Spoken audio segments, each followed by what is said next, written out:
sidaan hore u sheegnay meediada aan uga sheegnay shirkii waxaa looga hadlayay qorshaha kumeel gaarka ah ee maaragtay ciidamada qaranka Soomaaliyeed lagu dhisi doono kaasoo maaragtay dawladda ay plan ay la timid la soo hordhigay international community marka ujeedada ugu weyn waxay ahayd inay mataqaana ay isla review gareeyaan isla arkaan plankaas kadibna plankaas uu noqdo mid dadka dhan ay wada taageeraan taasaa kasoo baxday taageerada oo maaragtay international community qorshaha dawladda timid oo maaragtay amniga ay wadanka kula wareegayso tartiib inta ay mataqaana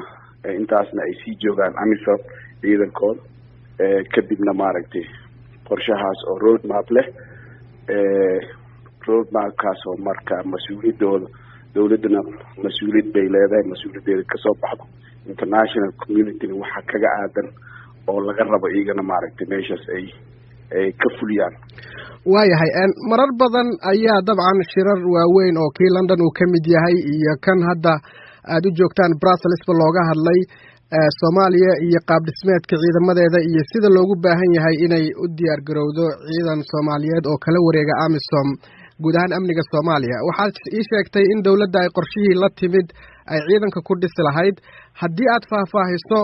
qorshahaas muxuu yahay horta waxaad ogaataa waxyaabaha lagu kala duwaya waxay tahay runtaa waa shir baa la qabtay shirkaa maaragtay la qabtay shirar badan baa la qabtay oo lagu taageeray laakiin marna ma jirin qorshe qoran oo dadka ay isku raaceen oo ay fulintooda qaybta dawladda iyo qaybta maaragtay international community ay ku wada heshiiyeen marka tan hadda waxay qeexaysaa waa qorshe dheer oo ilaa iyo maaragtay dhowr sano soconayo oo ciidanka Soomaaliyeed in la dhiso in ay hub fiican ay helaan ay maaragtay ay amniga ku sugi karaan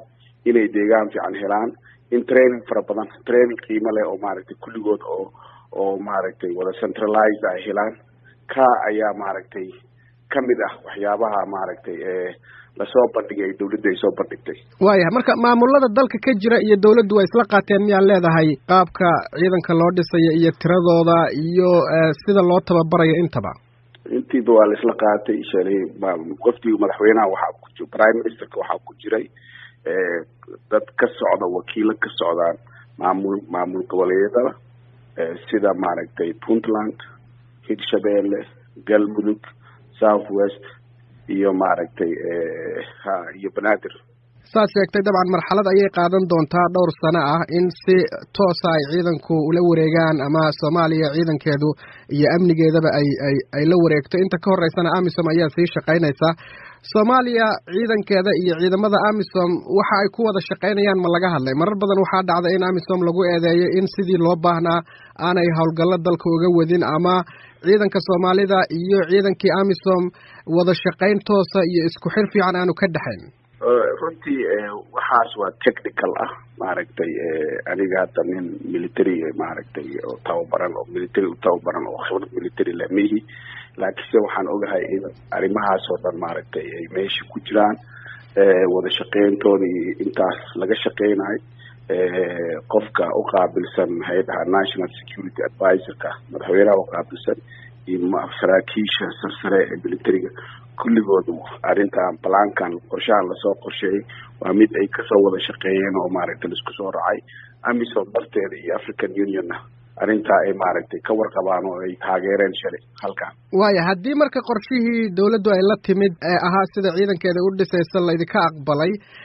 Soomaaliya waxaa la soconaa dee dhibaatooyinka hadda ciidanka haysta waxaa ka mid ah dhaqaale la'aanta wax dhaqaale ah ama taageero ah oo laydinku taageerayo oo la isku afgartay miyaa jira si ciidan Soomaaliyeed loo helo sanadaha soo socda oo si guud ula wareega ama si buuxda dabcan amniga dalka u maamula shirkan waxaa daba socda shir kale oo goordhow ka dhici doona Brussels oo la yiraahdo Somali National Forum shirka ayaa maaragtay wixii dhaqaale ururin ah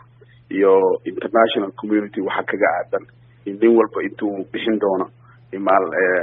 maaragtay aruurinta